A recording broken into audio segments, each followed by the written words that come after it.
Hello everyone, and welcome back to Munch Media. Today I am in a galaxy far, far away, and in a different galaxy far, far away is Ralph. Hey guys. And in a different galaxy, the third galaxy, if you're counting, is Aaron. No! Yes, I I'm missed from the far, far away. I'm so upset. I'm from the third realm known as Pennycook, where all the monsters dwell. Aaron's galaxy isn't far, far away. A wretched hive of scum and villainy. Yes, very much the outer rim of Scotland. Holy shit. What's Edinburgh then? Is that the Coruscant? Yeah, Edinburgh. Yeah. Edinburgh's like the fancy pants city What would planet. that make Glasgow? What's No, that? I think Glasgow's like under Coruscant. It's like the dirty, grimy thing underneath it all. But no Oh one yeah, wants to go to.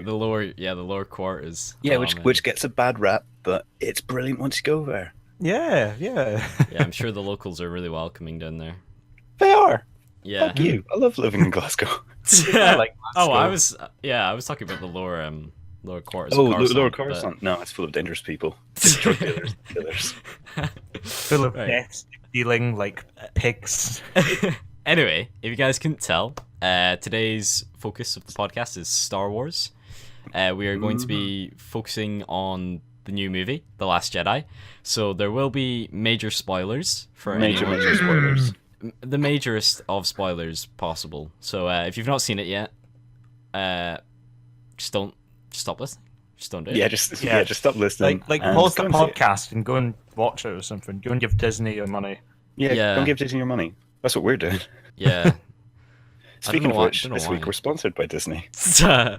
and we all love this film completely and absolutely, and none of us have a bad thing to say about it. Will my family be okay? Yeah. Our mic's still on. We'll see about that. Maybe we'll get some death threats after we make this podcast. Who knows? No, just cease and desist. Every other reviewer apparently has. Really? Oh man, you gotta love the internet. Anyway, let's actually get into this, boys. Let's get into the nitty gritty. Absolutely. Ralph, you're gonna lead us on this journey. 'Cause Yeah, Ralph- sure, Ralph absolutely. likes this. Before we get into that, what's Yeah. everyone's kind of like big General. thoughts on films? Did you enjoy it? Did you have issues with it? When I came out, I didn't know. It was one of those films I needed to think more about. Absolutely. If I actually liked it or not. And my conclusion, as of yet, is aspects I like of it, other aspects I hate. To be Yeah. honest, Mm. but I'd watch it again. Overall, I'd say it's a good movie, but I Mhm. could see why people just dislike it. It's not like any other Star Wars movie. Mm. No, absolutely not. Yeah. See, to me, you said hate, and you said like and hate. Hate is a strong word, Aaron. It is Hate is like a strong genuinely word. like some of the decisions in that movie aren't the best. to the dark side. Were you rattled? Were you I shaking hate in your chair in the cinema? Yes, I was. I threw my popcorn over the seat. I punched an old lady sitting next to me. I was that Aw. upset. I was like, why aren't there more fucking Porgs in this film? And then I was dragged at the cinema. Oh man. Yeah, that's- Something I want to Yeah, bring up. fair. All right, so Aaron messaged us when he came out of the cinema, and he gave us the biggest spoiler of all, that Luke Skywalker died after falling over a Porg. Oh yeah, it's a very tragic scene. It's like, Ray goes to hand him his lightsaber, he moves forward, and then suddenly like he trips up, falls over a cliff, and then I got a refund for my tickets. See, that was great. Holy shit, I had to bring that up. It was too good. That's pretty good. What were Yeah. your thoughts on the film, Joe? My thoughts on the film. It was a lot to take in for me. Mhm. I'm not someone who's very good at like taking it all in and just storing it in my memory. Yeah.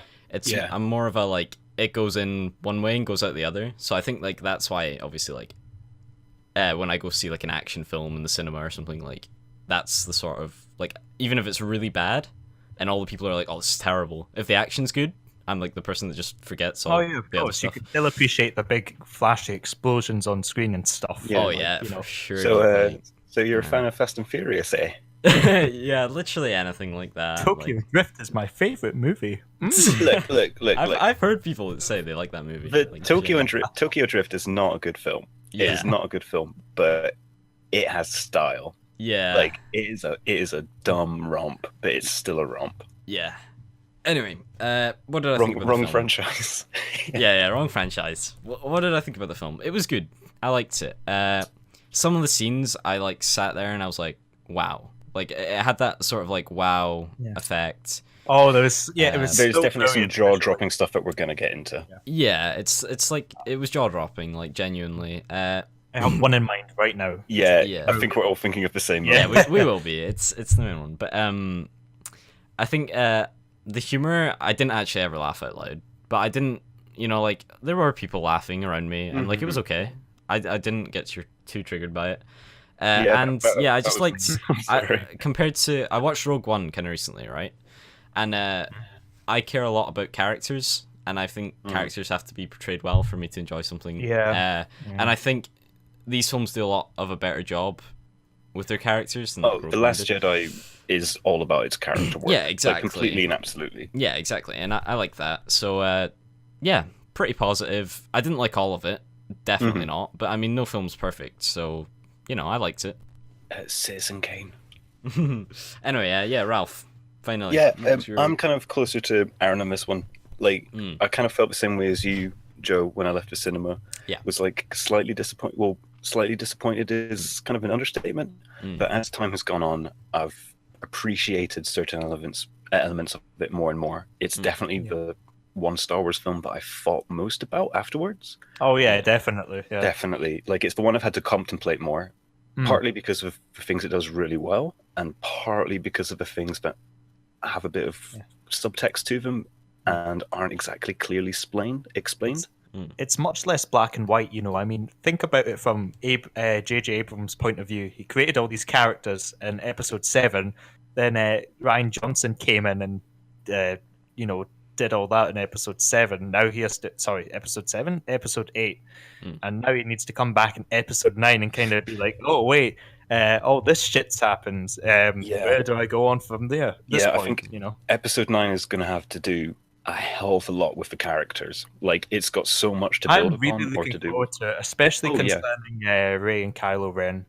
Totally. Just because the events of Episode 8. Exactly. And speaking of these events, let's get into it, guys. Yes, we can't hold back. The floodgates are opening. So, once again, major spoiler warnings. If you haven't seen this film and are interested in it, perhaps listen to something else, like a nice Beatles album. You've not left already. You're making big mistakes. You're making big mistakes. Give you a second. Yeah, give you a Go second support to the get Porgs, Yeah, see for the Porgs, buy who are yourself a actually Porg. like pretty cute. Yeah. So we're gonna basically just run through the plot and just kind of discuss it as we go along. Yeah. So the film opens with its typical, Star Wars title screen. You've got the words coming up, and it basically explains that after the events of The Force Awakens, the New Order is kind of on top. Like, sure, they had their huge base destroyed, but they've destroyed the Republic. The Resistance is kind of on its last legs. Can I already interject, if that's Yeah, okay? go ahead. I thought that was really stupid how they went from, oh wait, we've just blown up, Starkiller Base to, oh, we're on our fucking last legs and we literally only have a couple of ships. Yeah, it seemed weird, like how poorly things had gone in like the 4 or 5 hours since. It's like, the Irish potato famine of like the galaxy here. Yeah, it really felt kind of weird that the New Order were on like the strong point after their entire giant base got blown up, and there must be tens of thousands of people who got killed. Of course, I think that's I think it's like, though, like, I know it was like their biggest base, right? But the whole point was the First Order was already huge. And I know their biggest base, like, or whatever, got blown up, and it was their big project. But that was like, I don't know, like, if you think back to the originals, like the Death Star got blown up, and like the Empire was still there. That's true. But bear in mind, the Death Star was only this big. The Star Killer big is this big. Yeah, it's I know. Like 10 times Death Stars. Yeah, true. They could have just had, instead of the Resistance, being on their last legs, they could have had just like an all-out, battle at the start. Yeah. And I don't know, maybe Snoke's ship, arrives with, the Dreadnought or something. Yeah. Then that's when they get fucked up, instead of, introducing them as a bunch of, weaklings on the last legs, but destroyed. But I think they kind of get into that. So, as you alluded to, this opening scene of this film is basically a bunch of I keep wanting to say Empire, New Order ships Hmm. are going to destroy the Resistance base. Mhm. They're just going to completely wipe it off. They're not going to make the same mistake they did last time. They're going to Yeah. blow it up from space. They're not going to like send stupid walking tanks down. Yeah. And what we open with is a Resistance fleeing. However, Poe Dameron, the kind of hero hothead pilot played by Oscar Isaacs, takes on this entire fleet by himself, seemingly, to buy the rest of Resistance time. And he goes in, disables a bunch of guns and turrets, and this allows a Resistance bomber crew to come in. Yeah. And you have your big, huge space battle, and it's all very kind of tragic because the Resistance fighters are just getting shot out of the sky left and right, except for this one bomber where I guess like a pilot, a co-pilot, nobly sacrifices herself, opening the bomber doors so the payload can drop and destroy this thing called a dreadnought, which is like a huge, like assault ship. Yeah. And to him, he's made this huge victory. But once we see Princess Leia back on the Resistance kind of capital ship, we see that they've made heavy losses. They've had a Pyrrhic victory. They've lost an overwhelming number of their forces, achieving what ultimately is quite a small victory. Yeah. Yeah. Like Something I want to say about the person who quote unquote sacrificed himself. Like, they did sacrifice himself, but like at the same time they were gonna die anyway.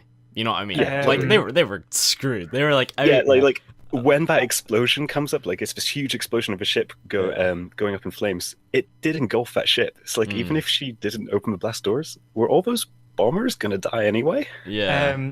I think it was a bit half-assed, but it was portrayed like that, so there was no problem. But I like how it kind of went from Poe Dameron's point of view, like, let's fuck up in this dreadnought and destroy them and really cripple, the First Order, to Leia's point of view, where you see like all the ships, like they've lost every single bomber, and there's only like 2 or 3 X-wings left, and then she, she slaps them and she's like, "What the fuck did you do that for?" I mean, obviously she doesn't say that, but she's really upset with like, Poe and everything.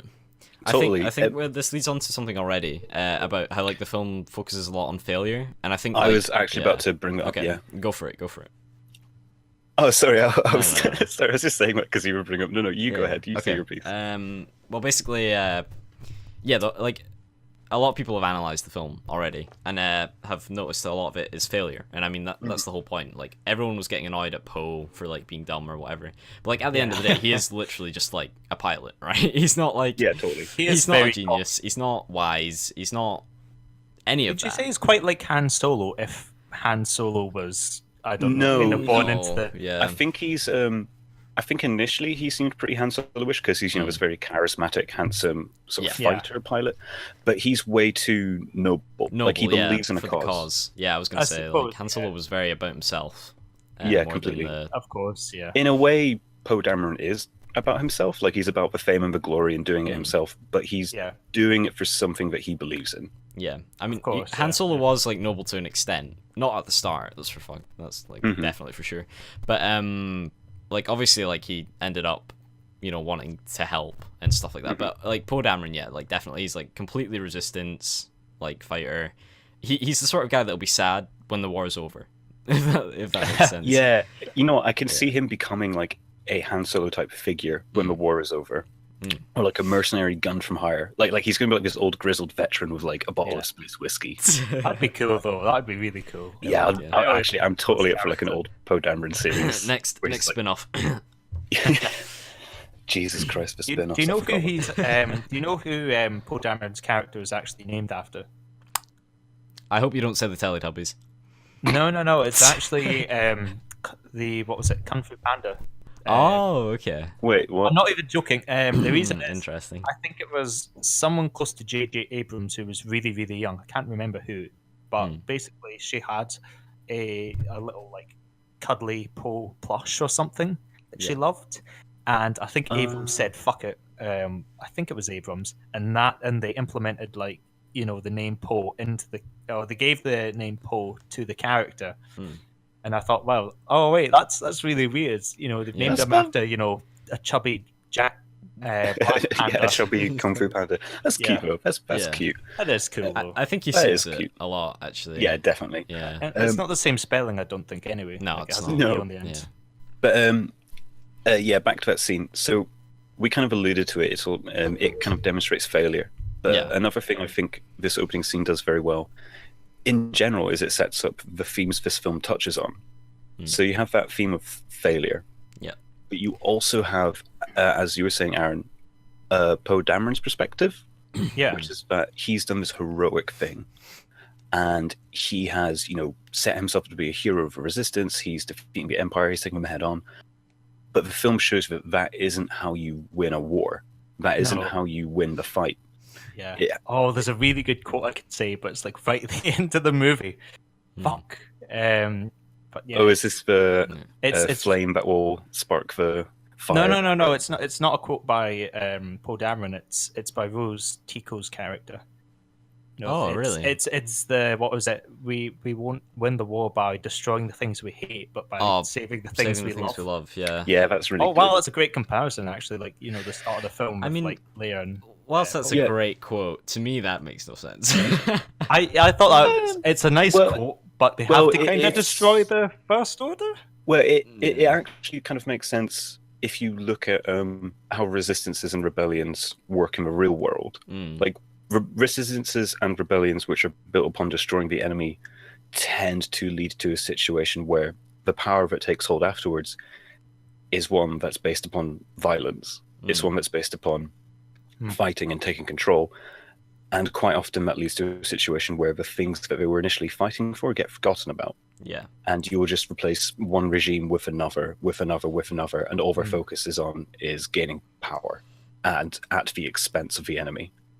That's, So, like, even in that little line, there is an element of truth with their resistance. Yeah. Which, I think leads into something that we're going to talk about more as it goes on, which is the kind of odd politics of this film. Yeah, it But- doesn't but yeah, make that- sense from a Star Wars point of view, though, because what can you save in this universe? Like maybe you can save Kylo Ren, but that certainly wouldn't come from Rose's character, if anyone. Yeah. I think, given that she isn't exactly, her fight isn't one to do with Jedi and Sith. Her fight is one to do with the Resistance, with the Republic, The with people. the Empire. Yeah, I mean, with the people, she was like, the people person, like on Yeah, totally. big Her casino planet. entire. Oh, she fight- represented the fan base. It was great. No, no, like her character and Finn's character, and to a certain extent Rey's, to me all represent something that's quite interesting for a Star Wars story, which is they're all characters who aren't from the typical pool of Star Wars heroes. Yeah. What about Rey though? I mean, she's kind of like the underdog. She is like a special like force user and all that kind of stuff, but she's literally like a scavenger. She's literally somebody who is from like this desert planet with nothing on it. But unlike Luke, she isn't like this great descendant of. Do you know what she's reminding me of a lot, actually? What? I don't know, I've Alan Sugar. Alan Sugar. What? Yeah, because Alan Sugar's always like, "Oh, made it from nothing, like made it up here, made it from nothing," and like Ray's like, "Oh, I was just a scavenger, and like my parents were nobody, and I bet now I'm a episode 9, Jedi." like, Yeah. she's sitting in a boardroom in a suit and like Kylo Ren comes through.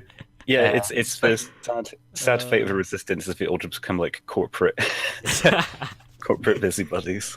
Then Anyways. she's- Oh wait, well, I was gonna say, what were you were saying there, Ralph, about Oh yeah, sorry. Ray being from nothing and like the Anakin, like Yeah. So whereas like all the heroes from the prequels and the original trilogy are all kind of like the nobility of this place, of this universe. They're all essentially like princes and princesses, and they all have some kind of like special purpose, some special destiny. Like they're all from these legendary places in this galaxy, or they're all from this incredibly powerful places in this galaxy. With this film, all of your main heroes from the new films certainly aren't that. They're like quite ordinary people. So like Finn, the stormtrooper, was a janitor.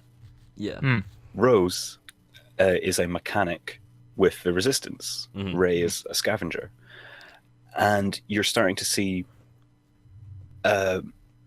the idea of what a hero is in this universe, moving away from the old kind of fairy tale type heroes they had before, with the princes, the princess, and it's now becoming ordinary people, which I think ties into this film's messages on resistance, which is you don't need to be this glorious hero. You don't need to be somebody who would normally be considered special to fight. You just need to have the will to resist and to fight. Okay, but what about Anakin Skywalker? Because his dad wasn't even there, and his mom was just... He didn't actually have a father. Apparently, he was birthed by he's the Force literally itself. presented as like Christ. Like he's literally presented Really? as Jesus Christ. And this is canon. Jesus. Okay, I did not know this. He didn't have a father. Yeah.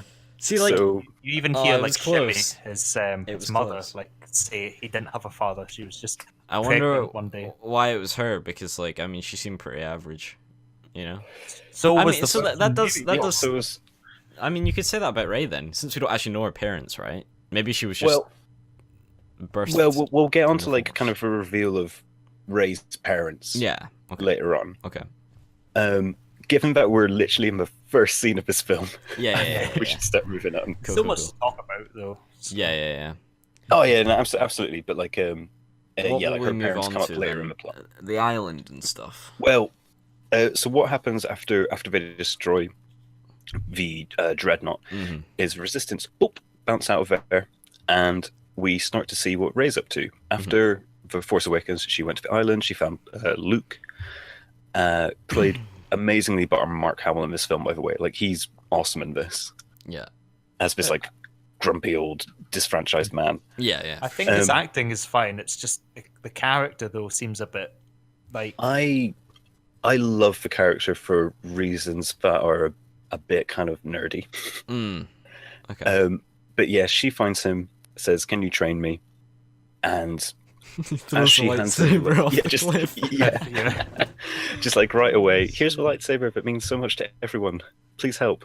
And just no, don't want it. It doesn't even say anything. Just doesn't say anything. Just takes this amazing, iconic gift from her and just chucks it. Towards there's actually there's what would you call it?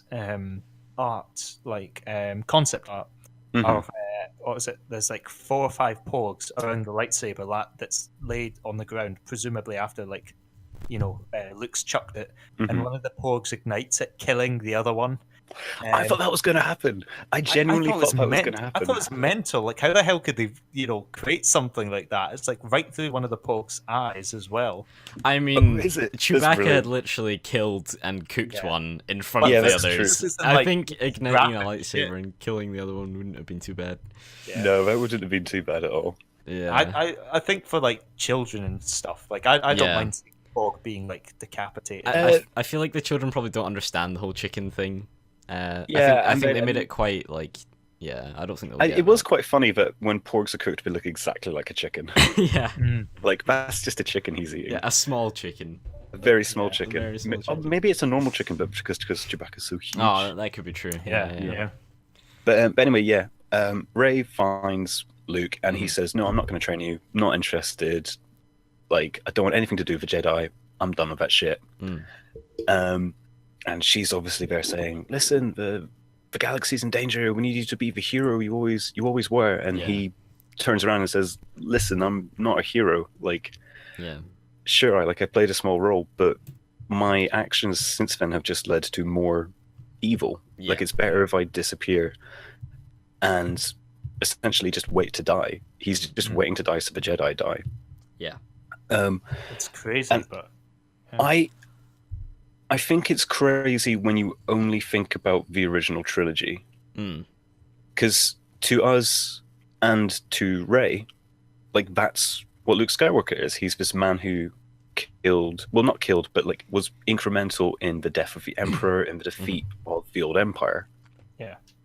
Like, he is a hero in the grand sense of the word. But to himself, he isn't. To him, those actions aren't what necessarily define him. It's what he did once he gained that power. Yeah, you got to think how much time actually passed between like then and now. Yeah, it's a good. I mean, he's an old ass dude or something on an island, like by himself. And before he was like, to be perfectly honest, I thought he'd know better. Well, I mean, it's not. It's not. I don't think it's as simple as that. You know. Should get a slap on the wrists for what he did Yeah. and sent Yeah, on his way. it does seem on the surface of it a bit kind of self-critical, Hmm. but I do think this again ties in with the themes of the film in the same way that that opening scene with Poe thinking he's a hero doing this before realizing his actions had severe consequences. I can see Luke going through a similar thing where he believes that he's helped destroy the Empire, Yeah. that he's helping restore the Jedi Order, only to see the Sith return, only to see the New Order pop up, who are way more dangerous Yeah. than the Empire were.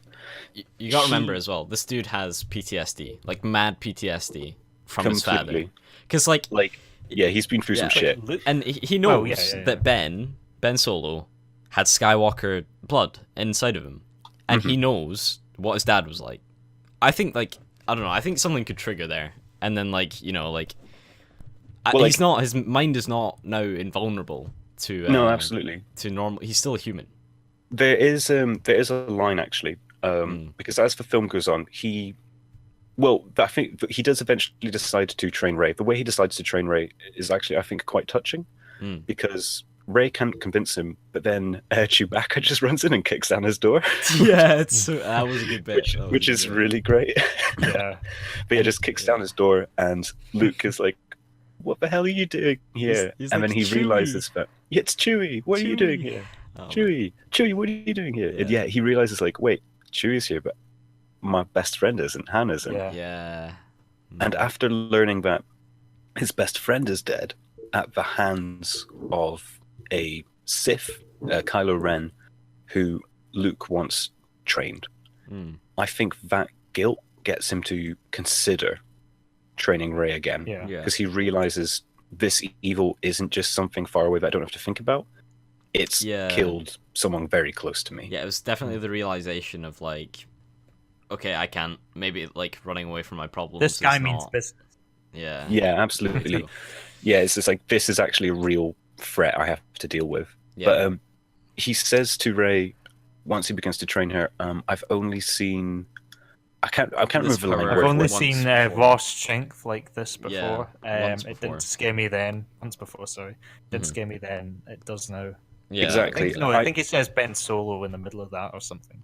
No, he doesn't. He doesn't mention. No, he him. doesn't say Ben. He just talks about the power. Yeah. But he's talking about Ben Yeah, Solo, aka Kylo Ren. Yeah. And that to me symbolizes his relationship with the Force, with himself. He's seen the total evil it can do. He's seen the total evil it can become. And he ultimately realizes he's capable of that. I think that explains why he goes to this island, why he retreats from everything, why he deliberately shuts himself off. Yeah. At So, least like- he didn't turn to the dark side. No, he was very close to doing it, though. I wouldn't say turning to the dark side inherently, but like, I just think doing something very, very bad. not being a Jedi anymore. That's for sure. I mean, he technically wasn't. Even after everything he did, right, at the end, and like we'll talk about that later, obviously. But like even after all that, right, he still wasn't like a Jedi again. I don't consider him to be a Jedi again because he wasn't following the Jedi way. He was doing a good thing, but he still wasn't like connected with the Jedi again. Well, He was too far gone. that definitely leads into another thing that this film. Well, the entire third act is basically based upon the thematic idea of that in order to progress, you have to either destroy or remove yourself from the past. Yeah. Like, the entire third act of the film builds up to this idea. But yeah, we should definitely get into that more when we get into the third act again. Yeah. So basically, once Rey starts training with Luke, we cut back to the Resistance, who have jumped away from the Empire, and surprise, surprise, the Empire are somehow tracking them. Yeah. Which, up until that point, they thought impossible. It was impossible for ships to track each other through hyperspace. Yeah. Do you know what confused me about that? I was actually thinking like, oh, it's Leia. I thought that Kylo sensed Leia, and I thought that was more like, I don't know. I thought that would have been more interesting, and then I thought there would be like some big, oh, it's me. He's tracking me. Like, leave me behind, sort of thing. I thought that was Yeah, insane. I thought it was going there as well. Man, that would have been cool. But I definitely thought it was going there as well.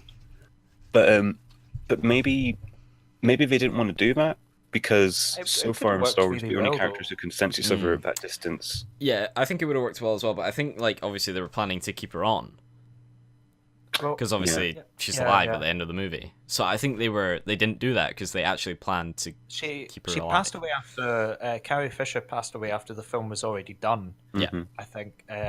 So I think it could have been like a real shock, provided Carrie Fisher didn't unfortunately pass away. That Leia's character at one point seemed like she was going to be killed off. Yeah. Yeah, because it was quite shocking. But I kind of, it was kind of shown in the trailers and stuff. And yeah. Yeah, that whole Leia thing's ridiculous. We're about to get to that. Yeah, it's fucking livid. We're about to get there. Let's keep ourselves going. It's so fucking stupid. We're gonna have to tie Aaron down. He's gonna be. I need more coffee. So the Empire track them, and they're like, "Oh my god, the Empire's tracked us!" Blah blah blah, and all of a sudden they're just under fire from his bombardment. And sure enough, Kylo Ren comes flying in with like an ensemble, a squad of fighters, and they just start ripping into the rebellion. They're just not prepared. They don't have the ships to fend them off. They've lost too many in Attack on the Dreadnought. Yeah. They're running out of fuel. They just need to get the hell out of there. But what Kylo does is he just zooms in, blows the hell out of the ship. Just blows the hell out of it. They lose the last of their swings. I think. Lose most of their fighters. They lose everything. Can we just talk about that as well? Actually, like that is such a cool bit. Like I didn't think about it too much at the time. It's super cool. But like Kylo Ren, like genuinely, is the best part of this movie, in my opinion. My humble, well, one of the best parts anyway. His development. Like well, I think they still keep that, but like they also show him developing, and I think that's really important. I think him developing is like a huge part of this like trilogy that's ongoing, and I think it's pretty fucking sick. And he literally, you could say he was taking no shit. Like in this part, this is him taking zero shit. He was just like going. Yeah. He was like, I'm not waiting for your orders. Like, I'm going on this, dude. Like, see you later. Like, yeah, he kind of does what Poe Dameron did. Yeah. At the beginning, he says, like, to hell with this all. I need to prove myself, and succeeds. Like, he just goes for it and just fucking obliterates what's left of the Resistance. Just obliterates their fighters. He kind of, I think, which is actually a really cool callback, is when he gets rid of the rest of the Resistance fighters, he doesn't do it in a space battle. He like dives down into the ship towards their hangar bay and fires torpedoes into the hangar bay, and thus just destroys all the ships before they can take off. Yeah, which is what Anakin Skywalker does. Yeah, in Phantom Menace. The callbacks in this movie are absolutely insane. Like genuinely. They're really well Phantom done. Menace and The Last Jedi. Yeah. I didn't notice any like kind of callbacks. Well, that's the thing is, I think the reason that the callbacks are so good is that they don't draw attention to them. Like they're just, you have these little snippets that remind you of things, like characters repeating actions of the characters done in the past, maybe some kind of thematic stuff. This is a really good example of how you tie into things nostalgically. Yeah. It's like, compare it to The Force Awakens, where you have people literally going, "That's the Millennium Falcon." Oh, yeah.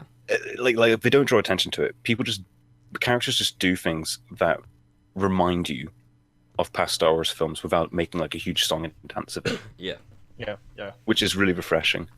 But yeah, after he destroys the fighter bay, he like zooms up around the front of the ship and is just going to destroy the bridge of the capital ship. Yeah. But as he's doing it, he gets close enough where he can sense Leia. And you immediately see doubt and regret just all over the character. You can just tell from his body language, the way he moves, he suddenly has doubts about everything. That makes me think that he had a much closer relationship with Leia than he did with Han. Because with Han, absolutely, he was nowhere near as resilient about like doing it. No, he was like, "Oh, hey, Dad, by the way, I'm just gonna cut you through the chest." Yeah, which makes me think that Han was just like such a fucking shit dad. Yeah, I can see Han being a shit dad. Yeah, he did it to prove his worth to Snoke and everything. So Yeah. you know, what was I gonna say? The part about with Leia and Kylo Ren. You know, I thought that was very well done and stuff. But a part they should have left in the film, I think, is they were going to reveal that shortly after the events of Episode 6, Leia actually began started training to become a Jedi. However, it was cut short, I think, because the First Order started to rise or something happened. Anyway. I think it was actually Kylo Ren, you know, turning to the dark side and whatnot. But that was going to be the explanation for why, when Kylo Ren blows up the bridge and kills, you know, most of the generals, nearly killing Leia as well. Well, why she could kind of float back to the ship and be saved. right. We need to talk about that. Yeah, we need to talk about. Let's go on that right now. Let's get this. Yeah. Let's get this done. Yes. So Kylo doesn't blow up the bridge, but the two fighters who are escorting him does instead. Yeah. Which was actually quite shocking. Like Very important. Yeah. He doesn't actually blow it up himself. Yeah, it's very important he doesn't do that. It's the other soldiers who do. I was very surprised that he didn't actually, you know, blow it up. But I was. I started laughing in the cinema just when the two fighters came out of nowhere and blew it up anyway. The way that shot was done was so smart. Like, he was quite slow, and then these it's like he almost slowed down in time, because he got lost in thought, and then these fighters just like, when you least expect it as well, you're like, oh, he's actually not going to do it, and then you just see these two fighters when you like straight away. It's like you immediately get snapped out of that character's perspective and that doubt. Yeah, in just like an instant, you're back into it. That's what it would have been like for him as well. He would have just seen these two fighters come from either side. Yeah, just out of nowhere. Yeah. Yeah. So I think that was really good. But anyway. But yeah, they blow up the ship, and in what's quite like an unsettling, kind of disturbing moment, you see Princess Leia, Carrie Fisher, sucked out into the vacuum of space with the rest of the crew, and the rest of the crew, and yeah, like you have this. Can I just say it actually looked so cool. Like, she did. But why did they have to kill off Admiral Akbar? Fuck it, that's one of my main. It's gotta happen. It's gotta happen. Never happened. He got some lines. It's all good. You know, Vice Admiral Holdo in the film, who is basically a Leia stand-in at this point. I liked her character at first, but then I realised, oh wait, why didn't Admiral Akbar just survive? His role could have been easily. Such a good point. It would have been too easy. Yeah. It would have been. No, but like, he's genuinely liked the character. No, that's perfect. He could have just been a stand-in, sacrificed himself instead of this fucking character. Leia stand-in. That's so true. Like, if Admiral Akbar had taken over. Okay, it would have been so more emotional as well. Just imagine him saying goodbye. It's been an honor serving with you, Leia, or whatever. I see it. It's been an honor serving with you. I liked Holdo's character, but she didn't need to exist. No, yeah. Oh my god, if that had been so much better for Sam, like that would have done the fan service that people wanted from this film. Exactly, and I would have minded Akbar being killed off. Sorry, I'm droning on too much about. I think, Admiral Akbar. To be honest, I want to at some point do a big chat about like alternative stuff we have for it. So like, because you know how like this whole section with Rose and Finn, if we could just change it completely, like what would we do?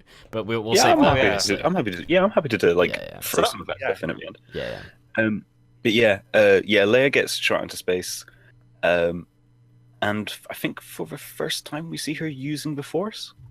First time in the movies, definitely. Yeah. It is. So, like, it is in the canon, like, lore in like comics or whatever. But like, she definitely has the Force, but you've never really seen her in the films use it to this extent. She's floating out in space, and in the most fucking worst, just fucking Mary Poppins looking. Superman. It was the way they did it. It was the way it was executed. Like in essence, like it's amazing and it's kind of beautiful, and it's like this is fantastic moment for the character, but fucking hell, it looked bad. Yeah, to explain it, they could have explained it and said, "Oh, she started Force training." I think even an explanation would have saved it. It was the visuals. It was the way. It's the visuals. Yeah, it's definitely the visuals. Like you just looked at that and thought, she's literally just in front of a green screen, holding up her arm at nothing. Yeah, like it looks awful to have this character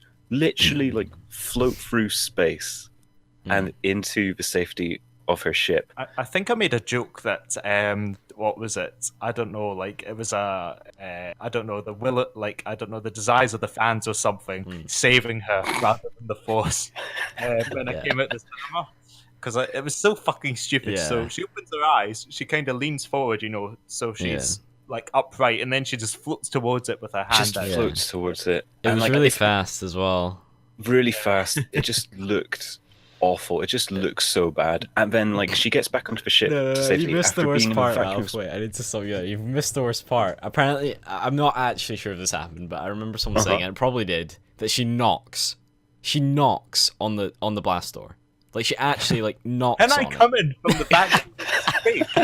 I like if that is true, I am dumbfounded. Like I am just done. Like how can Actually, It's not just any knock. It's like a musical one. It's like oh no. yeah. Oh, that's brilliant. I think my mic didn't pick that Like up. knock properly, knock, but you who's know there? what I mean. Yeah. Princess Leia. It's Leia Organa, and I'm about to Leia Organa. fucking die. Yeah, please let me in. Let me in, lads. Please let me in. It's, I don't want to die. it's cold out here, and I'm struggling to breathe. Please let me in. Imagine I literally- Cameron just starts singing Yeah. "Baby, It's Cold Outside," and it gets like a Fonzie kind of gesture, and then she goes back into the face and dies. Oh my god. That's how we kill a character off, guys. That's how we kill a character. But yeah, she makes that immaculate recovery, and then we're like, oh, anyway, she's in a coma. Yeah, Yeah. What? she's still like- gonna survive. She'll be fine. Yeah, she'll be fine. But like that felt so cheap to me to have this character perform. It was like amazing feat, literally surviving A, an explosion, B, being stuck in space. yeah. To have her come back after this great show of strength and will, and then have her go into a coma. Well, I and, think like, it's not because she have was. anything to do. I mean, if she's used that much force power, like she's pretty wrecked. You know what I'm saying? Mhm. Like, That, but and that's she was, why shot out on the bridge Yeah, and stuff. but Yeah, that's why yeah, it makes no fair enough. sense why she gets up so fast. Like, I would have surely been happy if they killed a character off there rather Yeah. than just the Yeah. I think- fucking Mary Poppins. they did. Like, I right, get- okay, the reason they had to do something is because she still had the ring that linked to Ray, right? Yeah, of course. So, yeah, she but drops like, it after maybe she yeah, comes in. maybe she could do something to put it back in the ship without Mary Poppinsing towards it. Yeah. You know what would be interesting if Kylo Ren actually got like First Order to save her and bring her on board the ship or something. Oh, in like a And hostage she gets- situation. That is an Yeah, interesting twist. Imagine That her is very getting interesting. That trapped would again. that would wreck them though, and like The callbacks they could do Yeah. to A New Hope. Like I don't know, like Oh yeah, shit. That's true. That's You're- true. you're That's a totally true. or First Order Executioner. let's be real though, like they thought she was dead. There's no way they would have just picked up her dead body and like, especially not Kylo. He wouldn't have gone. He didn't even want to shoot her. Never mind, No. get her I could dead imagine body. him. Yeah, I could Yeah. imagine him like sensing she's still alive and then saving him or something. Yeah, Yeah, that's true. That's true. I feel like he was distraught. But anyway, I was gonna say. Anyway, yeah. So Oh, there. With- I wanted to say, if the ring go for came it. off, and it was just floating in space, Hmm? how about Poe be like, Mhm. "Oh, I will. What's the word? He'll fix everything." That doesn't fix everything, getting the ring, but I'll he'll fix the redeem plot. himself. He can redeem Yeah. himself by getting this important item, and he has to go out and heroically save it. And it's not like he can because The only problem was that the fighters were blown up, of course. Yeah. And the only thing we have left Yeah, is the that's escape true. pods, which Rose Tico is like guarding with a fucking taser. Right? What did Finn and Rose leave in? I'm really Wait, what? remember. No, Okay. they left an escape pod. Okay. Well, And they yeah. came Let, back let's let Ralph. So- let's let Really Ralph go stupid. over this. yes, on with tonight's tale. Mm. So so with that explosion, the resistance basically loses its entire command. Yeah.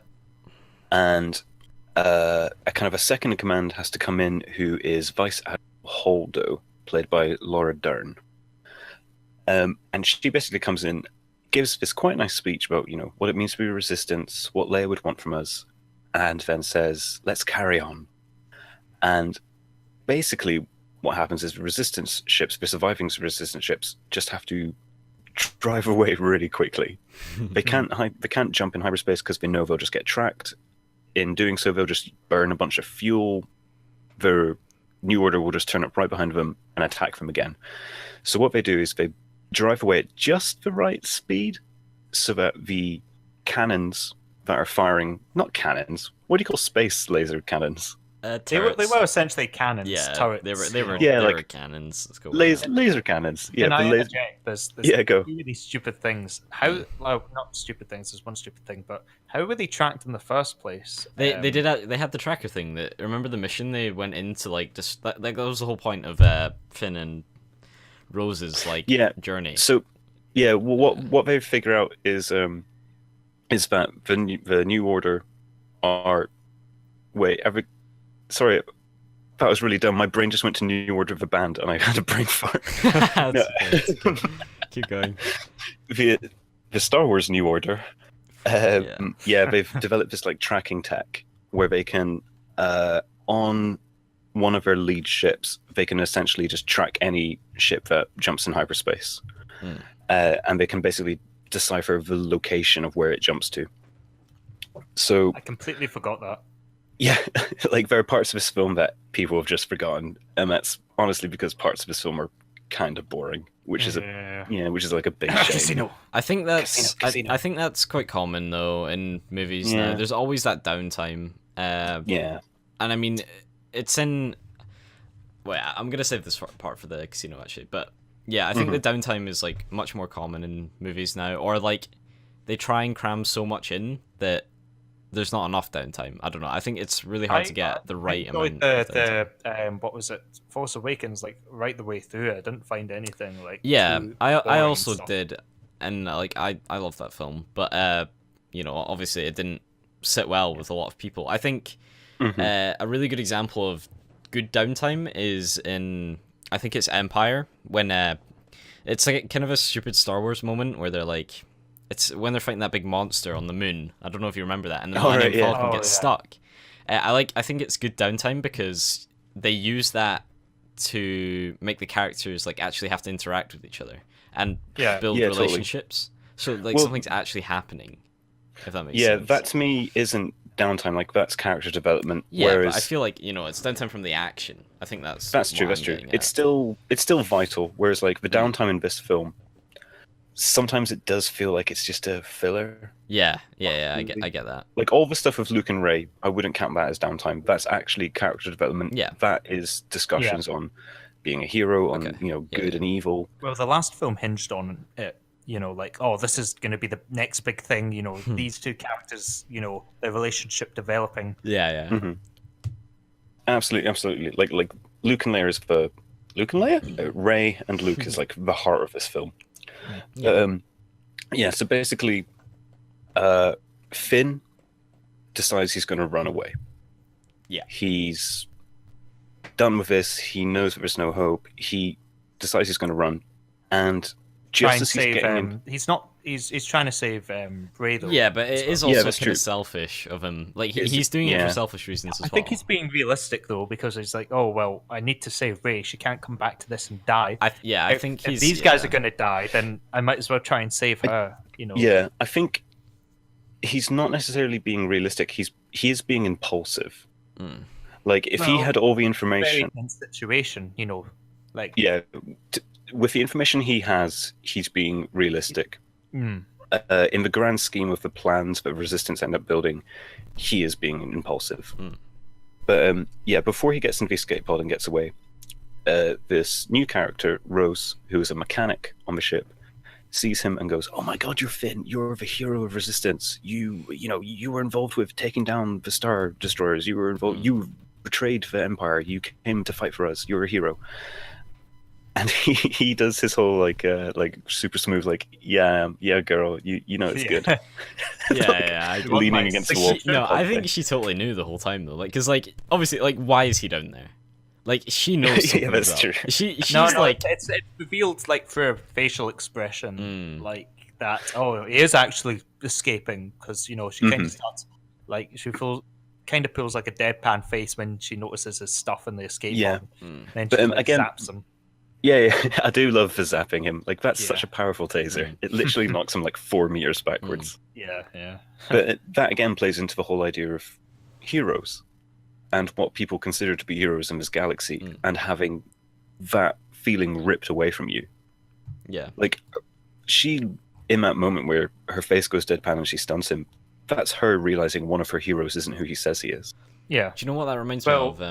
Lando from the originals, because like he was obviously like he ended up like being a big part of them like succeeding and stuff, but like obviously he sold them out on Bespin because he wanted to save his people, so he did it for selfish reasons, like sort of thing. But he still wanted to do good. Just That's true. That's true.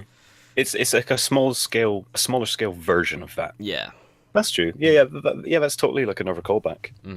That like isn't initially obvious. Yeah. I don't think that was deliberate though. No, I don't. But I just meant like that's what it reminds me of, like that sort of. Okay, yeah. Like I'm not saying Finn and Lando are alike because they're really not, but I feel like they have similar morals when it comes to that sort of thing. Like that's true. More about themselves. Like if it was literally them, or like lose, like if they had to sacrifice themselves. But obviously Finn changes a little bit. Yeah, like that's Finn's character development in this film, going from somebody who cares about himself and cares about Rey, into somebody who, by the end of the film, is like willing to die for resistance. He becomes the hero who Rose expects him to be when they first meet. But when they meet, she tases him. When he wakes up, they have a discussion, they figure out they're being tracked, and he says, they have his experimental tech, and comes up with a plan to get onto their ship, get onto the New Order ship, and I still have the fucking Band of New Order stuck in my head now. I've said it. It's really bad. It's really bad. That's okay. This is gonna distract me the whole time. Oh no! I think like it was like I used to be a stormtrooper again, like sort of kicking in, which is fine. Yeah. But like it's like it was a definite like a bit of guilt on his part, but then that insider knowledge, which is very crucial. He's one of the only people who understands the internal workings of the villains, which is a bit weird. You think they would have a better spy network? Yeah. It's kind of like a bit convenient as well. Like, here, look, we've got Finn. He was once a stormtrooper. He'll fucking know whatever we need. And like it is kind of weird how he knows everything. Yeah, I don't think everything. The guy was a janitor, however. They were working on this experimental tech I used to dust. It can end worlds. Yeah, he's like, I used to wipe down all the experimental weaponry. I know how it all works. It is very convenient. But yeah, they tell Poe. Star Wars, though. I think that's nitpicking at that point, because like it's just for entertainment. It's not like That's true. But yeah, he, Rose, and Poe Dameron basically decide, right, we don't like what Resistance is doing. We know that just running away from them is just going to get us all killed. We need to get you guys to get a code breaker. Yeah, they speak to Maz. Maz. Maz, I think. Maz Katana. Yeah. Yes, that's it. And she's a lot of people thought she shouldn't have been in the film because her and Finn don't really get a lot of time on screen. It's more her and Han and stuff. Yeah, it's weird how she's the person they call. Yeah. It's kind of nice, that she was in it. Called I think Force Awakens and stuff. Cool character. I think she connected with most of the characters in The Force Awakens. Well, with Finn and Rey, she was a big part of their development in The Force Awakens because she was kind of like not a motherly figure, but like almost, if you know what I'm saying. Yeah, she kind of played the Yoda role. Yeah, definitely. Like the wise eyes. She's like, these are the eyes of someone who's running away from something. Yeah. Anyway, which is a weird thing. We should, after like we've done talking about this, we should really skip on because man, we're taking a long time talking about this. Don't worry, we're going to skip through the middle section of this film. so quickly. Yeah, we are. Okay. Porg's takeover. Yeah, so they devised this plan to go and get this codebreaker, who is, as it turns out, on a casino planet. And they somehow get away unnoticed. Get all the way down to this planet, and for some stupid reason they park illegally on the beach of this casino. Yeah, and it doesn't get moved or touched the skate pod. Yeah, and the guy is like, I told them not to go there. It's like surely you'd be like, okay, yeah. I mean, he's obviously going to tell someone. Like it cuts to this random guy telling the cops like, I told them you can't park on the beach. It's a public beach, which is a weird concept for a Star Wars film. Yeah. But yeah, like if they'd literally just gone, oh, where's the parking space over there? Like, the cops wouldn't be after them. But yeah, they get into this casino looking for this code breaker, but the cops are after them because they parked illegally on the beach, and they get arrested and chucked into jail. Ooh, yeah, back to casino people. This is also this is literally all so that the chase can happen. But anyway, yeah, it's literally just so a fucking chase can happen. Oh yeah, that reminds me. Like this entire section of the casino planet is just a blur because this is the part of the film that's actually just kind of bad. Do you know what the best part of this part is? So boring. It's so do you know what the best part of this is? The bit with BB-8 where he's getting the coins put inside of him. Oh yeah, That is and then actually the best part of this scene, like this, like whole sequence. Because like this like drunk like alien dude or whatever comes up to BB-8. That and was thinks actually he's a Mark slot Hamill. machine. That was actually Mark Hamill as well. Was it? He lied about doing motion capture, right? Right, I was wondering about that because in IMDb, Mark Hamill is down as being Luke Skywalker, and somebody called Adobe Skay. So that must be the little Yeah, that must be the little guy. And it's Oh, like, he's got a who the fuck is name. Adobe Skay? awesome. Nice. Yeah. And Okay, it was that good. explains it. It was good. Yeah, I thought Adobe Skay was like a legendary name for Luke Skywalker. I was like, I've never Yes. heard this. Do you know what? though? Slayer of the Empire. Well, whilst we're on the topic of Adobe BB-8, Skay. he was amazing in this film, in my opinion. And like, don't get me wrong, like the whole Walker bit, which we'll talk about later, is a bit weird. But like, he wasn't in the film that much, but I feel like he had a good impact. Yeah, Considering how he's little important. Totally, like he's fairly important to every scene he's in. He plays a pretty vital role in the plot moving forward in certain points, and he always has something cool to do. Right, he did something similar to in The Force Awakens. You know how he did like the thumbs up lighter thing. What did he do in this movie? He did something like that in this movie, and I can't. It wasn't remember him what it was. using the coins as weapons. No, was it? that was great. But he did like a gesture in this movie.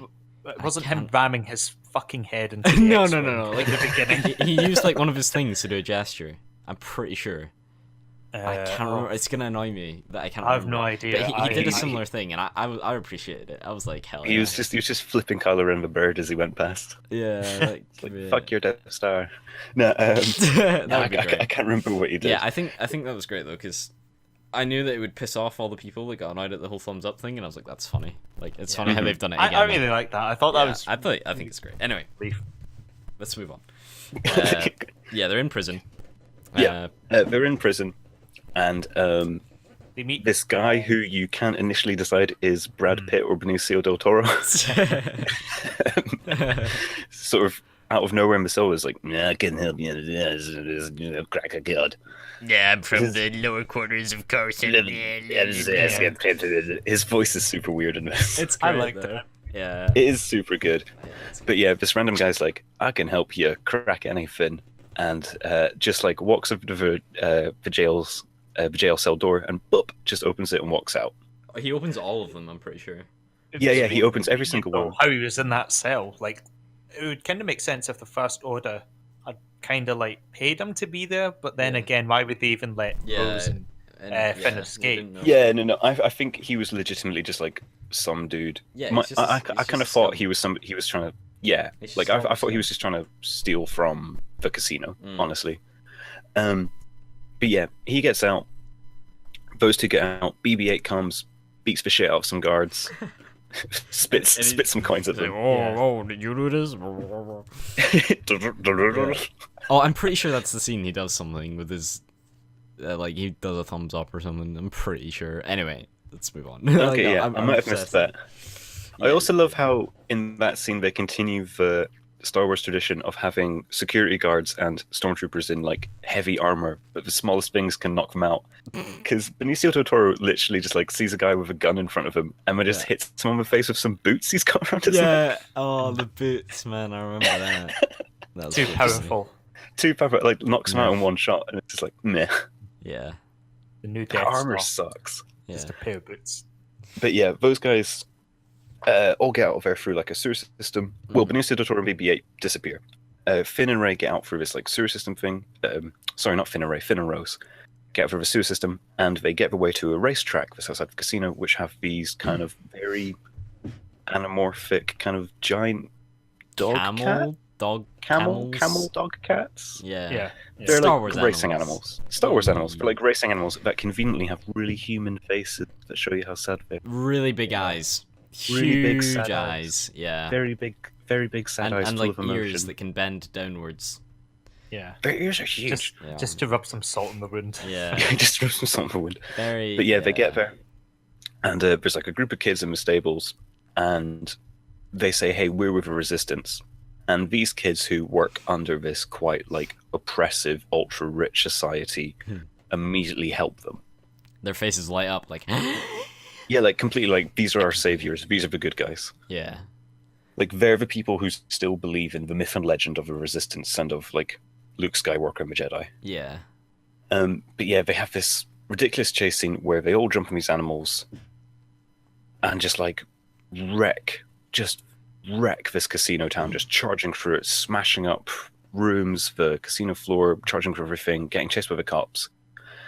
And they get out of the city. As they're getting towards their ship on the beach, suddenly it blows up. The police have shot it. They get out into the wild, lose the pursuing cops, and have this very like animal rights moment. Yeah. Where they turn to each other and are like, was it worth it destroying the rich people's town? And then they turn and they see the animals running back into the wild, and they say, yes. No, it was. It's like they're totally gonna get caught again. They're totally gonna get caught again. Yeah, it's like I don't know. I think this was the most predictable part of the movie, and that was probably why, like, what contributed it to it being the worst. Like, it was bad in general, but like I think that was a big contributor. Like, even if it was the same as it was, at least if they like threw a spanner in the works or something, it would have been at least a bit better. But it was so predictable. Like, and it's really odd because most of this film revels in how unpredictable it is. Yeah, like it's a plot where like nothing works for the heroes, except for this entire casino section where it works perfectly for the heroes. Yeah, like, we fuck the rich. They're all a bunch of bastards who profit from war. Oh, Damn let's right. go and release these cute-looking animals, which are really Damn right. sad. Oh, let's stick it to the guy who's being mean to the kids because they're children and they're slaves, and it's really sad. It is like very heavy-handed, and also like messing up a casino isn't going to mess with the rich people. Like it's like they don't care. Even the CGI like little guy Mark Hamill played is like fucking like rolling in coins and stuff. I did like that. It's a great metaphor for kind of like, oh, look, war, it's terrible, but hey, look, people still profit from it, even in a casino full of people who profit and from they're war. like they're living luxuriously whilst the resistance are like struggling to survive, sort of thing. Yeah, like the one part of that I did like is when they say, oh, we're going to, before they go to the casino, they say, oh, we're going to where like the worst people in the galaxy live. And in Star Wars, the worst people in the galaxy is usually somewhere like Tatooine, or the underbelly of It's Coruscant. definitely like, not the worst people. There's definitely worst. Like to Star Wars, it normally means criminals. Yeah, I mean, isn't Big Snoke probably one of the worst people in the galaxy? Well, he wasn't really developed much. I mean, well, yeah, but I'm just talking. Yeah. Like, if we're talking the worst people in the galaxy. Well, he's head of the First Order who wanted, I mean, he's like rule the galaxy. Pure dark, like. Like like some guy might be a massive scum and steal all your shit and like shoot the kids. Joe, Snoke might be a being of pure darkness and evil, but I bet he doesn't use tax havens. Yeah. You get me? Yeah, I get you. He's a good guy. He has a giant ship, but he isn't putting his money in offshore accounts. Look at all the money he's giving to the First Order, man. He must be generous. He's got Snoke giving money to charity. How do you think they get all those dreadnoughts? Yeah, the charity. Save the Jawas. Oh man, bring back the Sand Raiders that Anakin Skywalker slaughtered. Yeah, Sand Raiders are cool. I miss Sand Raiders. Not just they all the got men, slaughtered by Anakin. the women and the children. That's women and the children in too. The comics. He like goes and wipes out villages that like killed his mom or something. I don't know, something like that. Anyway, man, we really need to crack on. This movie's longer than we thought. Holy shit. I mean, the film's 2.5 hours long. It is. That was my other thing. Like, man, it was just too much to take in. Like, I enjoyed it, but like by the end of it, I was like, man, I'm kind of glad that's over. Kind of. Well, like the entire casino scene was where I just blanked. Honestly. Yeah, I think I paid attention, but I thought it seemed really left field. Like, oh, we're gonna deviate to give you a PSA on fucking why the rich are terrible, why animal abuse is bad, why slavery is bad. Also, rape and killing is bad. Yeah. Always Yeah. wash your hands after you go to the bathroom. It's a bit. Yeah, it was very heavy-handed, like you said. Yeah, Mm. it's super, super, super heavy-handed, which I think makes you kind of roll your eyes a bit. Yeah. But yeah, once that chase scene is done, Yes. surprise, surprise, Benicio del Toro and BB-8 appear on a super cool ship. It's kind of like Padme's ship, Oh yeah, it totally is. Yeah. Chrome one. Yeah, again, I think that ties in with like this is the ultra rich Yeah. theme of that entire thing. Mm. But yeah, they zoom off and back towards the Resistance. But meanwhile, with Luke and Rey, things aren't going so well. Sure, she's doing her training and she excels at it, but Luke finds that deeply troubling because he's starting to notice A, just how powerful she is, and B, how easily tempted she is. Mm. He can tell how easily tempted she is because she starts to go to like forbidden places on this ancient Jedi island, where she starts to see these kind of visions of things she desires and she wants. She starts to communicate with Kylo Ren through Force, and he and her are building this bond, which throughout it kind of gives you the impression that either one of them could kind of switch to the other side.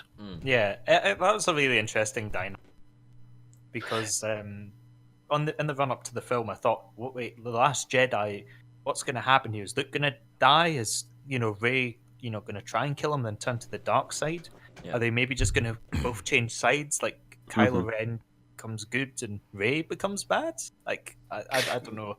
They play with that really, really, really well. Like those two characters are the epitome of like a moral conundrum, which is quite an odd way to describe like, do you want to be the savior of the universe or do you want to commit genocide? Yeah. It's a moral conundrum. But yeah, they play off each other extremely well. I think part of that is that neither of them understand why. Neither of them understand why they have this connection towards each other. It's just sort of something that's happening to them. But of course, Mr. Old Grumpy Luke sees that this is happening, sees that she is talking to this man. He literally walks into a room while she is having this vision with him and sees that he's there in the room. Yeah. Yeah, so after the casino scene, and after Rey is starting to come under suspect from Luke, we get to the situation where Luke confronts Rey and they're getting ready for a fight. Mm-hmm. And on the flip side, we have the code breakers making their way successfully onto the Empire ship. Snoke ship. Snoke's ship. Yeah. Big bad Snoke's ship. Pretty spooky stuff. Yeah. And they're doing the classic, we're in stormtrooper outfits and officer outfits. They did change it up. They went in officer outfits. Actually, I think they did that in A New Hope. Wait, no, definitely went to stormtroopers. Yeah, they went in officer outfits, which was an intro. Wouldn't you think, like, after Finn, like, abandoned and everything, they'd have, like, a wanted poster or something? Not a wanted poster, but, like, he'd be... He would be, like, a wanted, like, a high priority criminal. Yeah, he'd be episode 7, recognizable. there was that one stormtrooper who was like, traitor! Traitor! He pulled out his, like, that was an awesome sequence. Yeah, Built and a he was just, like, metal rod. dressed up as an officer and no one, like, questioned it. It was a bit weird. Yeah. Anyway. I guess nobody would be, Like, like, hey, you're expecting back. him to turn up. Yeah, Yeah, but, like, like, hey, buddy. I don't know. Yeah, okay, fair enough. Anyway, let's continue. So they're on the ship. So they're on the ship, and they get their way to the room where where the location device, the trackers placed, and Benicio del Toro, using a necklace that Rose has, which is a reminder of her originally sister. He originally took it as a form of A payment. form of payment, yeah. Yeah. He uses this because the metal from it is an excellent conductor, uses it to sort of hotwire his way in. And if I'm going to be perfectly honest with you guys, this is the point of the film where I just stop paying attention. So if someone else could happen, that'd be great. Okay, so they basically it's like, oh, we're running out of time. It's the whole like countdown, like, oh, there's like 1 second left. Holy shit! And then they get in, and then it's like, oh yeah, nice.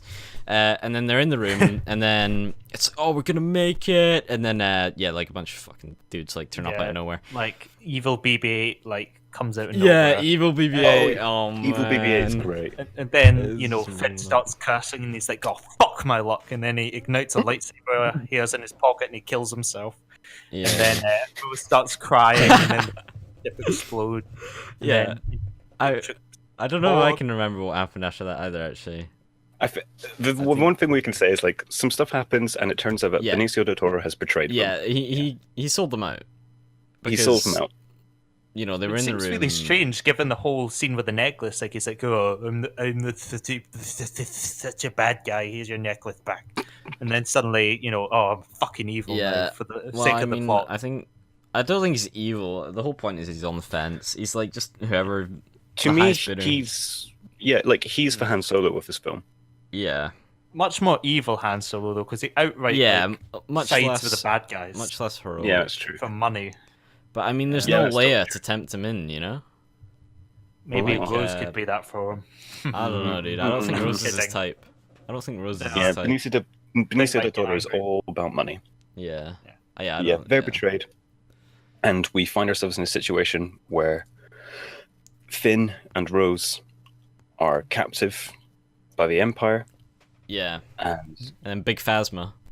With the tiniest role. Oh, don't get me started on Phasma. I'm just Yeah, that was a rip life. That was something that really disappointed me. Like, I really liked the movie, but man, I was love disappointing. Gwendolyn Christie as Phasma. It was so good. Like, for the first time ever, I'm not ashamed to admit, I thought this is the one female character who I properly, genuinely like. Mm-hmm. Like, she seems just awesome.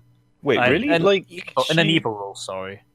But the character is like nothing. Like, the character is literally just like a cool set of armor. Yeah, but the way she's I think it was kind of like her. It was more to do aesthetically, like her armor. The fact she's kind of like a Boba Fett type. Yeah, her like she's not on screen much. Her personality totally comes across. I think even like that's what makes her so powerful as a character. I think that's why she should be in it more. She's so impactful without fucking any screen time. Like she should definitely be in it more. Like I said this to you, Joe, when I came out of the cinema. Was for me one of the coolest moments in the film is when her and Finn are about to face off, about to have a fight, and he has this like super futuristic kind of laser club. Like this thing can like cut through metal. Spear? Yeah, and she just pulls out a spear and stands in this like incredibly cool. Oh, you mean in Finn? You mean Finn has the? He has the Finn has the club, and Captain Phasma just pulls out this metal spear. It's her spear thing. Yeah. Earlier I was meaning she's probably my favorite female villain in Star Wars, not in cinema in general. Yeah. Okay, sure. It's just it was really cool. Obviously, I wasn't expecting Leia to turn to the dark side of it. Yeah. Anyway. But she stands with a spear, which like I think is extremely cool. That like in this futuristic world, there's this person who's capable and willing to fight with like the most basic primal object. Yeah, it's because she's from a primal planet, I think, which is cool. I have no idea about like the outside lore, the comic books and like that, but like to me, as somebody who just watched the films, that proves how determined and how capable and how badass she is. She was very much the Boba Fett of the film. Of course, given a much bigger role in terms of speech and to an extent, character development, story relations, and all that. Yeah. I just wish they didn't kill her off. That's I know it sounds crazy, but I genuinely think they'll bring her back. It'd be a cool idea, but it's kind of like I love her character, but I don't think I'd like it, but I would. Like I wouldn't like it, but I wouldn't think about it because I like Phasma. That sort of thing. That's kind of like I'm talking about here. I can respect killing off Snoke because it kind of, like creates this dynamic between Rey and Kylo Ren. That scene was mega important, and eventually like they get captured. Phasma and Finn fight, and it was epic and stuff. And then on the other side, like of everything going on, there's Rey and Kylo. Rey has turned herself in, Rey and Chewbacca have left the planet that Luke was on. They've given up on him. They've taken the Millennium Falcon back to the Resistance. And I don't really know how, like... wait, no. Is this when they're on the planet? Oh, I'm so lost. Yeah, like here's the thing. This is the part of the film that gets kind of confusing. Yeah. And I think it's because that entire middle section shit is going on as well. Yeah. It's really confusing. You've got like 3 or 4 different main parts of the film. Yeah, like You've 3 or got, 4 main on board plots the are ship going with on. Poe, you've got, Luke and Rey, you've got Rose and Finn and stuff, and you've got like Kylo Ren, of course. Yeah. And Snoke, I suppose. Yeah. Yeah. Like How did they blow up the? Oh wait, sorry. Yeah, we completely glossed over Thingy's suicide. By the Right. way, We're Vice gonna get Admiral to this. Holdo dies. yeah. Yeah. That This was- I that was think we're going prior to get to this. Yeah, we're going to get to Plasma that very quickly. One quick point before we do, though. Mhm. This is the part of the film where my main issue with the film came up, which is its pacing, because it has that really long middle section where it's Luke training Rey, having their debate. It's the whole casino section, and then in this part that we're talking about, where everything gets confused, it just like suddenly turns up to 11. Mm, Like everything just suddenly I get you, yeah. goes full speed all at once. I sat there in the cinema with a massive grin on my face. Oh yeah, totally. And I was like, "Fuck yeah, this is what I paid to see, baby." Yeah, Like, I think that it entire- was just the change in speed that was Yeah, bad. because like it happens so quickly. Because like none of us can even remember like how Rey ends up on Snoke's ship. Yeah, like... Oh wait, she voluntarily does it. yeah, doesn't I she? remember She that, does, but like I don't remember, like, what comes first? Her and Chewbacca reinforcing in the Millennium Falcon, like, on no, Prey. that comes after. Yeah, that comes after. Okay, that comes after. Yeah, everything Yeah. on the planet comes after this. Okay. But like, yeah, they just sort of appear, deciding that. Well, Rey decides that she's gonna go and meet Kylo. Mm-hmm. Like they both want to meet up, and what happens is, she gets in there. She gets in there. Reylo. My favorite celebrity couple. Yeah, she meets up with him, and he's like, "Hey, I'm confused too.